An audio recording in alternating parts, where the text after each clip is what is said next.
Hello students, क्या हालचाल, कैसे हो सभी। आई होप आप सब मस्त जबरदस्त हों।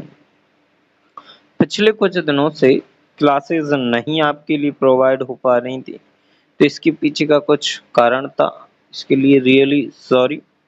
आगे अगेन हम क्लासेस स्टार्ट करते हैं अपनी सारी क्लासेस।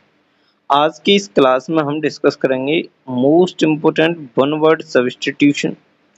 क्लास 12th में अगर आप पढ़ रहे हो, आप अपने बोर्ड की एग्जाम प्रिपरेशन कर रहे हो और इंग्लिश में बेहतर स्कोर चाहते हो, तो आपका स्वागत है इस चैनल पर। हम most important 10 one word substitution discuss करेंगे जो आपको 100% एग्जाम में देखने को मिलते हैं आपके एग्जाम में। चलिए स्टार्ट करते हैं। आज का मोटिवेशनल कोट है आपका, आज का दर्द ही कल की जीत बनता है। यानी आज का दर्द ही कल की क्या बनता है, जीत। आज आप जितनी मेहनत कर लोगे, कल उसका आपको 2 गुना, 3 गुना, 4 गुना, 5 गुना रिजल्ट मिलेगा। अगर आप आज मेहनत से कतराते हो, देन आपको आगे अच्छा रिजल्ट नहीं मिलेगा। तो फर्स्ट वन वर्ड सब्स्टिट्यूशन है a man who hates marriage. A man who hates marriage यानी कि एक व्यक्ति जो घृणा करता हो शादी से, उसे क्या बोला जाता है। तो यहाँ पर समझिए, सबसे पहले आपको समझना पड़ेगा मिस। मिस अपने आप में एक रूट वर्ड है जो आपको कहीं न कहीं किसी से घृणा होने का सेंस बताता है। क्लियर है। और गेम भी एक रूट वर्ड होता है, गेमूज। गेमूज भी अपने आप में एक रूट वर्ड होता है जिसका मीन्स होता है मैरिज। इसीलिए आप देखोगे क्या, जो शादी से घृणा करे उसे क्या बोला जाता है, मिसोगैमिस्ट। क्या बोला जाता है, मिसोगैमिस्ट। इसको बोलते हो शादी से घृणा करने वाले को। क्लियर है। अब समझिए आगे। Next, one who hates women यानी कि जो वुमेन से हेट करे, यानी महिलाओं से हेट करे, महिला से घृणा करे, उसे बोलते हो आप मिसोजिनिस्ट। मिसोजिनिस्ट। आपने एक शब्द सुना होगा गायनकोलॉजिस्ट, यानी कि जो फीमेल स्पेशलिस्ट होती है ना, डॉक्टर फीमेल स्पेशलिस्ट, यानी कि महिलाओं की जो डॉक्टर होती है, उसे क्या बोला जाता है, गायनकोलॉजिस्ट बोला जाता है। यानी कि महिलाओं के डॉक्टर को क्या बोलते हैं हम, गायनकोलॉजिस्ट। क्लियर है। इसी प्रकार से आप यहाँ पर एक वर्ड और देख लीजिए, लॉजी। लॉजी मीन्स होता है क्या, स्टडी करना। क्या करना, स्टडी करना। यानी कि जब भी आप स्टडी करोगे तो आप यूज करोगे लॉजी। यानी कि हमने बोला अभी गायनकोलॉजी, यानी कि महिलाओं से संबंधित जो भी रोग है उसकी स्टडी करना क्या कहलाता है, गायनकोलॉजी कहलाता है। क्लियर है। बहुत सारे वर्ड्स हैं जो लॉजी पर बेस्ड होंगे। क्लियर है। आप इनको याद रखिए, जैसे जूलॉजी। क्लियर है। बायोलॉजी। बायोलॉजी में आप किसकी स्टडी करते हो, बायो मीन्स जीवन यानी जीव, और life, sorry, logy is study, यानी कि बायो मीन्स होता है लाइफ यानी जीवन। तो किसी भी जीव की स्टडी करना क्या कहलाता है, बायोलॉजी कहलाता है। क्लियर है। इसी प्रकार से zoology. Zoology is study of animals, यानी कि जो जीव जंतु हैं उनकी स्टडी करना। नेक्स्ट देखिए, one word substitution number third, a person who is talkative. एक व्यक्ति जो बहुत ज्यादा बात करता हो।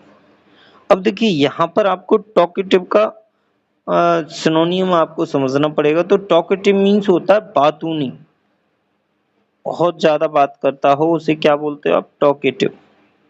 यानी बातूनी, बहुत ज्यादा बात करने वाला क्या कहलाता है, टॉकेटिव। एक होता है गैरुलस, एक होता है क्वेरलसम।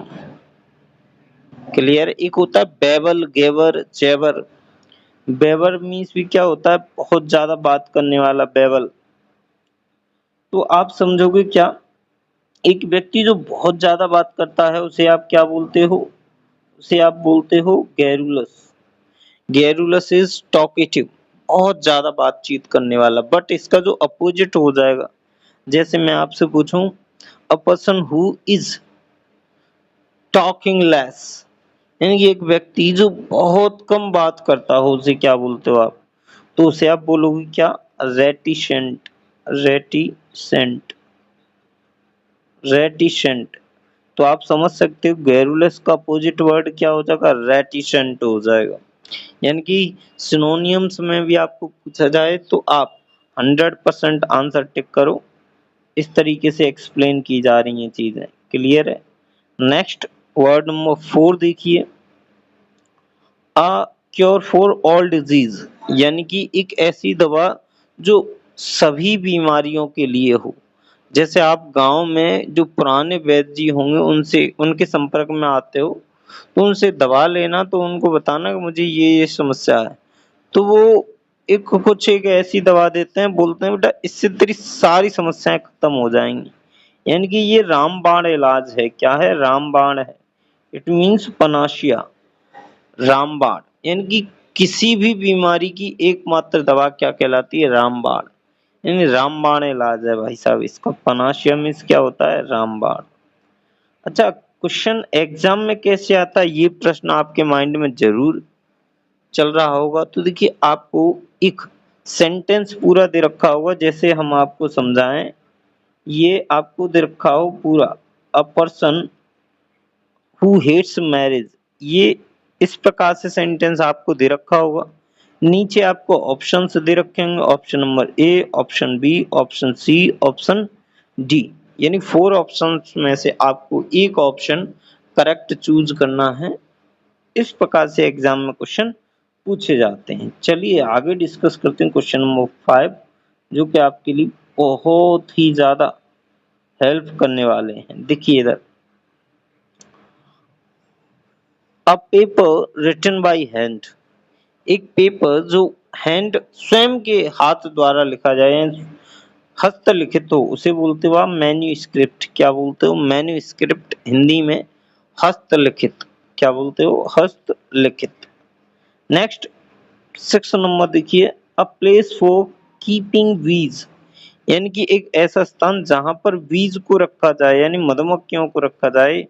It is called apiary.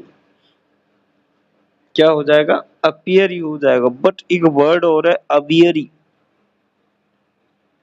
अबियरी। अबियरी क्या होता है? अबियरी मीन्स होता है a place for keeping words, a place where words are kept, it is called aviary, and a place where bees are kept, it is called apiary। तो aviary और apiary में अंतर समझ आया होगा। अच्छा, यहीं पर हम एक वन वर्ड सब्स्टिट्यूशन और पूछ लें, स्टडी ऑफ बर्ड्स, यानी कि पक्षियों का अध्ययन क्या कहलाता है? तो पक्षियों का अध्ययन कहलाता है ऑर्निथोलॉजी। ऑर्निथोलॉजी अभी हमने एक्सप्लेन किया था आपको। लॉजी जहां भी दिखे समझ लो स्टडी। तो आप देख सकते हो लॉजी इधर आ रहा है। तो ornithology is study of birds. I hope आपको ये वर्ड क्लियर हुए होंगे। Now come to the question number 7, one who can not speak, एक व्यक्ति जो बोल ना पाए, एक व्यक्ति जो बोल ना सके, उसे क्या बोलते हो आप? उसे बोलते हो डम्ब, यानी गूंगा। इसे आप क्या बोलते हो? डम्ब यानी गूंगा। एक व्यक्ति जो बोलने में सक्षम ना हो, यानी कि he is not capable in speak, इसे बोलते हो आप डम्ब यानी गूंगा। अच्छा, जो सुनने में कैपेबल ना हो, उसे बोलते हो आप डीफ, यानी गूंगा, सॉरी बहरा। क्या बोलते हैं आप? बहरा बोलते हो, डीफ। अच्छा, एक शब्द है यहीं पर, lame, a person who is not capable of walking, यानी कि एक व्यक्ति जो वॉकिंग करने में कैपेबल ना हो, उसे आप बोलते हो लेम, यानी लंगड़ा। यहीं पर आपको समझना पड़ेगा वेल्ड शब्द। वेल्ड, a person who has no hair, एक व्यक्ति जिसके बाल ना हो ऑन हिज हेड, एक व्यक्ति जिसके सिर पर बाल ना हो, उसे आप बोलते हो बेल्ड, यानी गंजा। क्लियर है? ये 4 to 5 वन वर्ड हमने आपको एडिशनल बताए, इनको भी प्रिपेयर करके रखिए। इनके आपको भले ही हम 10 क्वेश्चंस ही एक्सप्लेन कर रहे हो, लेकिन आपको ये 10 क्वेश्चंस बहुत ज़्यादा हेल्प करने वाले हैं। देखिए आगे, गवर्नमेंट बाय ऑफिशियल्स, यानी कि एक गवर्नमेंट जो ऑफिशियल्स द्वारा रन की जा रही हो, यानी कि सरकारी लोगों द्वारा रन की जा रही हो, जहाँ पर सब कुछ सरकारी लोगों का हो, तो इसे बोलते हो आप ब्यूरोक्रेसी। क्या बोलते हो? ब्यूरोक्रेसी। बट यहीं पर अगर प्रश्न पूछा जाए, government of the people by the people for the people, यानी कि लोगों के द्वारा चुनी गई सरकार को क्या बोलते हो आप? तो इसे बोलते हो आप डेमोक्रेसी। क्या बोलते हो? Democracy. Government of the people by the people for the people, तो इसको क्या बोलते हो आप? डेमोक्रेसी। यहीं पर अगर आपसे पूछा जाए गवर्नमेंट ऑफ रिलीजियस पीपल्स, यानी कि जहां पर जो सरकार है वो धार्मिक लोगों की है, उसे बोलते हो आप थियोक्रेसी। क्या बोलते हो? थियोक्रेसी। तो यहाँ से आपको एक रूट वर्ड समझ आया, क्रेसी। क्रेसी मीन्स होता है लॉ या फिर गवर्नमेंट। क्या होता है? लॉ या फिर गवर्नमेंट। अगर क्रेसी आपको दिखे कहीं भी, तो वहां आप सीधा अनुमान लगा सकते हो कि या तो यहाँ पर लॉ की बात होगी या फिर government. Now we will discuss question number 9, murder of brother. Murder of brother, यानी कि भाई की हत्या को आप बोलते हो फ्रैट्रिसाइड। यहीं पर आपको कुछ एडिशनल पॉइंट मिलेंगे, जैसे साइड। साइड मीन्स होता है टू किल, यानी मारना किसी को। तो देखिए जहां भी आपको साइड शब्द मिलेगा वहां पर 98% आपको सेंस मिलेगा किसका? किसी को किल करने का। जैसे मैं आपसे बोलूं सोरोरिसाइड, क्या बोलूं आपसे? Sororicide means killing of his own sister, यानी कि अपनी बहन की हत्या करना। पैट्रीसाइड पिता की हत्या, पेरिसाइड पेरेंट्स की हत्या, सोरोरिसाइड सिस्टर की हत्या, जर्मिसाइड जम्स की हत्या। क्लियर है? रेजिसाइड क्वीन या फिर किंग की हत्या, और यहाँ पर फ्रैट्रिसाइड भाई की हत्या, यूजोरिसाइड पत्नी की हत्या, सुसाइड स्वयं की हत्या। आई होप आपको ये समझ आया होगा, यानी कि जो हमने बताया साइड वाला कॉन्सेप्ट वो समझ आया होगा। और इस क्लास का लास्ट क्वेश्चन आज हम डिस्कस करते हैं, क्वेश्चन नंबर 10। समझिए, a place where gambling is practised. यहाँ पर ऐसा स्थान का भाव हमें बताना है जहाँ पर गैम्बलिंग होती हो, जुआ होता हो। इनकी एक ऐसा स्थान जहाँ पर जुआ होता हो, उसे बोलते हो आप क्या? कैसीनो, यानी कि आप बोलते हो इसे जुआ खाना। क्या बोलते हो? कैसीनो इज जुआ खाना। आई होप आपको ये वाली बातें समझ आई होंगी।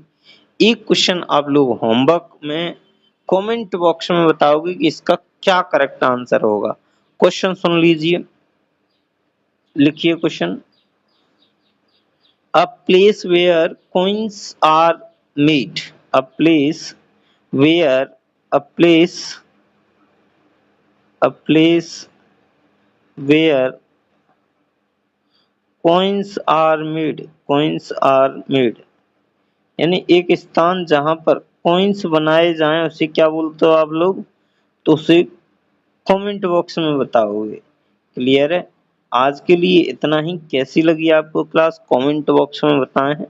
मिलते हैं नेक्स्ट वीडियो में, अभी के लिए इतना ही। Thank you, bye.